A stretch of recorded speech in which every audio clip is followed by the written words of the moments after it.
আমার গুরু স্বামী ভূতেশানন্দজি, আমরা রামকৃষ্ণ মিশন থেকে দীক্ষা নিয়েছি।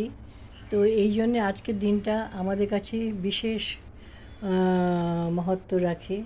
তো আমি কালকেই তো আপনাদের নাড়ু বানানোর ভিডিওটা দেখেছি, গুড়ের নাড়ু, হ্যাঁ, এবং ফল দিয়ে ঠাকুরকে পুজো করি, হ্যাঁ।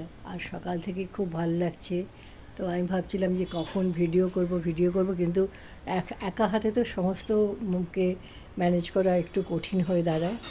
তো তো যাই হোক, আমাদের সাথে গুরুর আশীর্বাদ থাকলে আমরা সমস্ত কাজই ভালোভাবে করতে পারবো, সেই চেষ্টাই সবসময় করি।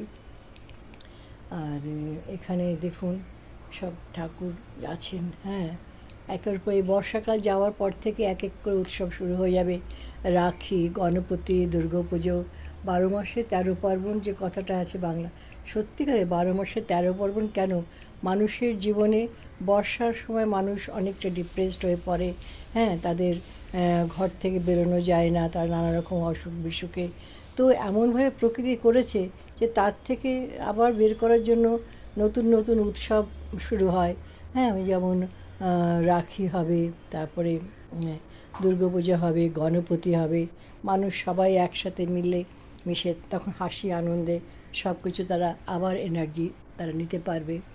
তো আমাদের যে বাড়িতে আমরা মহারাষ্ট্রে থাকি, এখানে খার রামকৃষ্ণ মিশন আছে, সেখানেই গুরু দীক্ষা আমরা নিয়েছি। কিন্তু প্রত্যেকবার না হলেও মাঝে মাঝে আমরা গেছি, কারণ থানে থেকে অনেকটা দূরে হয় না, সুতরাং চট করে যাওয়া যায় না।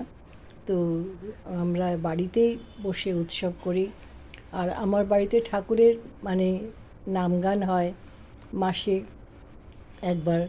মায়ের কথামৃত থেকে পাঠ, তার নাম গান, ঠাকুরের নাম গান, স্বামী বিবেকানন্দজির গান।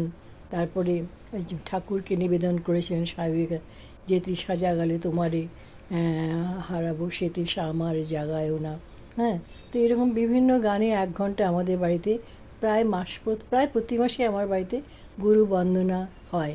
তো এতে কী হয়, একটু মানুষের মনটাও ভাল লাগে আর পজিটিভ ভাইব্রেশনও হয়। আমরা নিত্য নৈমিত্য খাওয়া পড়া এর মধ্যে থেকে বেরিয়ে কিছুক্ষণ যদি ঠাকুরের নাম গান করি, তাহলে আমাদের মনটা খুব ভালো লাগবে, হ্যাঁ। এরকম বিভিন্ন কাজে ব্যস্ত থাকাতে না দিনের সময়টা যেভাবে কেটে যায়, ভালোই কেটে যায়। এবং সবাইকে বলি উৎসাহে থাকবেন, ভালো থাকবেন। ঠাকুরের নামগান তো সবাই করেন, ঠাকুর সবাইকে কৃপা করেন, হ্যাঁ। তার কৃপার আশীর্বাদে আমরা প্রতিটা দিন